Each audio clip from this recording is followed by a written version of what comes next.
विनोद महापात्र वरिष्ठ सदस्य उत्कल सम्मेलन। ଆଜ୍ଞା ଦେଖନ୍ତୁ କେବଳ କୋଟିଆ ବିବାଦ କଥା ନାହିଁ ଓଡ଼ିଶାରେ ଏମିତି ଅନେକ ଜାଗାରେ ଅଛି ଯେଉଁଠି ସୀମା ବିବାଦର ଥମିବାର ନାଁ ନାହିଁ ବାରମ୍ବାର ଯଦି ଆମେ କୋରାପୁଟ ଜିଲ୍ଲା କଥା କହିବା କୋଟିଆ ନେଡ଼ିବାଜା ପାଟସୁନ୍ଦରୀ ଏ ସବୁବେଳେ ଆନ୍ଧ୍ର ତାର ଅନୈତିକ ଅନୁପ୍ରବେଶ କରୁଛି ସୁପ୍ରିମକୋର୍ଟରେ କେସ୍ ଦୁଇ ରାଜ୍ୟ ପକ୍ଷରୁ ମାମଲା ହୋଇଥିବା ସତ୍ତ୍ୱେ ଉଭୟ ସରକାର ଚୁପ୍ ଆ ଉପରେ ଆପଣଙ୍କ ତରଫରୁ ସଂଘ ଉତ୍କଳ ସମ୍ମିଳନୀ ତରଫରୁ କ'ଣ ସବୁ ଦାବି କରାଯାଉଛି ଏବଂ ଆଗାମୀ ଦିନରେ ଏ ସମସ୍ୟାର ଅନ୍ତ ହେବ ନା ଇଏ ଲମ୍ବା ଏମିତି ପିଢ଼ି ପରେ ପିଢ଼ି ଚାଲିବ? ନାଇଁ ଏଇଟା ତ ଯେମିତି ହେଲେ ଆର ଅନ୍ତ କରିବା ପାଇଁ ଉତ୍କଳ ସମ୍ମିଳନୀ ପ୍ରୟାସ ଜାରି ରଖିଛି। ଆଉ ଯେଉଁ କଥା ଆପଣ କହିଲେ ଏଇଟା କେବଳ କୋଟିଆ ଭିତରେ ସୀମିତ ନୁହଁ। ଏପରିକି ଆମର ନନ୍ଦପୁର ବ୍ଲକ ଯେଉଁଟାକି ଆନ୍ଧ୍ର ବର୍ଡ଼ରକୁ ଲାଗିଛି, ଏ ଯେଉଁ ଲମତାପୁଟ ବ୍ଲକ ଯେଉଁଟାକି ଆନ୍ଧ୍ର ବର୍ଡ଼ରକୁ ଲାଗିଛି, ଏପଟେ ଆମର କଟପାଟ ବ୍ଲକ ଯେଉଁଟାକି ଛତିଶଗଡ଼ ବର୍ଡ଼ରକୁ ଲାଗିଛି, ଚନ୍ଦାହାଣ୍ଡି ବ୍ଲକ ଯେଉଁଟାକି ଛତିଶଗଡ଼ ବର୍ଡ଼ରକୁ ଲାଗିଛି, ସବୁଯାକ କ୍ଷେତ୍ରରେ ମଧ୍ୟ କିଛି ସମସ୍ୟା ଦେଖାଯାଉଛି ଉଣାଧିକେ। କିନ୍ତୁ ବହୁ ମାତ୍ରାରେ କୋଟିଆ ସାମ୍ନାକୁ ଆସିଛି ଏଥିପାଇଁ ଯେ ସେମାନଙ୍କର କିଛି ଗୋଟେ ଦୁରଭିସନ୍ଧି ରହିଛି ସେଇ ଅଞ୍ଚଳ ପ୍ରତି, ଯେ କ'ଣ ଗୋଟେ ଖଣିର ସନ୍ଧାନ ମଧ୍ୟ ସେମାନେ ପାଇଛନ୍ତି କି ଖଣିର ଅଛି।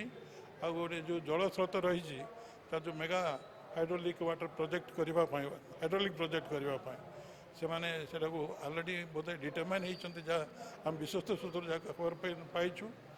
ସେଥିପାଇଁ ସେ ଲୋକମାନଙ୍କୁ କେମିତି ଆନ୍ଧ୍ରାଭିମୁଖୀ କରିବେ ତାର ବିଭିନ୍ନ ଉପାୟ ସେମାନେ ଅବଲମ୍ବନ କରୁଛନ୍ତି।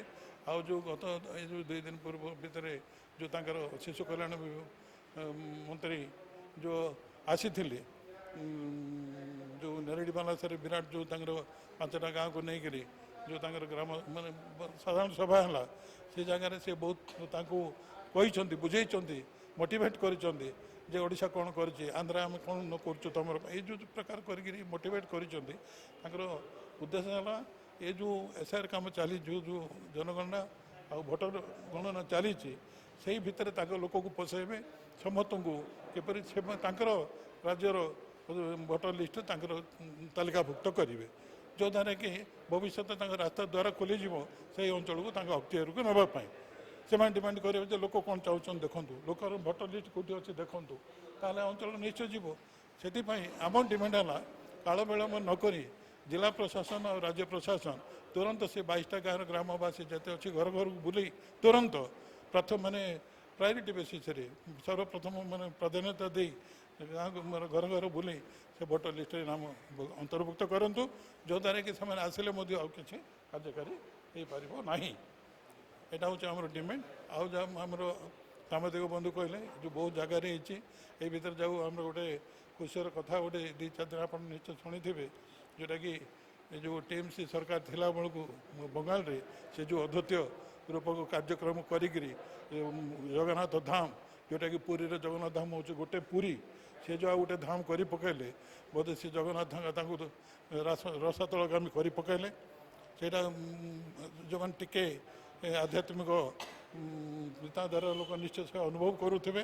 ଆଉ ସେ ଯାହା ହଉ ଏ ଯେଉଁ ବର୍ତ୍ତମାନ ଯେଉଁ ମୁଖ୍ୟମନ୍ତ୍ରୀ ଶୋଭନ ଅଧିକାରୀ ଯେଉଁ ଆସିଲେ, ସେ ହୃଦୟଙ୍ଗମ କରି ସେ ସେଟାକୁ ଧାମ ପଦଟାକୁ କାଟିଦେଲେ। ସେଥିପାଇଁ ମଧ୍ୟ ଆମ ଉତ୍କଳ ସମ୍ମିଳନୀ ତରଫରୁ ଆମେ ମଧ୍ୟ ଆପଣମାନଙ୍କ ଜରିଆରେ ସାଧୁବାଦ ଜ୍ଞାପନ କରୁଛୁ।